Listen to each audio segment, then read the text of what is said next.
Hey guys, in this video, I will show you how to add a LinkedIn profile badge to your WordPress website. All right, let's begin. First, log into your LinkedIn account using your browser. You can sign in with your email and password or through your Google or Microsoft account. Once you're logged in, head over to your LinkedIn profile page. Here, click on the Edit button next to the Public Profile feature. Now, scroll down until you find the Public Profile and URL section. Here, you'll see an option labeled Add a Badge to your blog. Click on it and a new page will open up. This will generate the HTML code for your LinkedIn badge. Copy the code carefully so you can add it to your website. Next, log into your WordPress dashboard.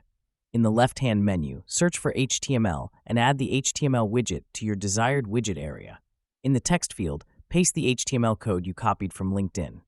After pasting the code, click Save to apply the changes. So that's basically how you can add a LinkedIn profile badge to your WordPress website. That's it for this video. Thanks.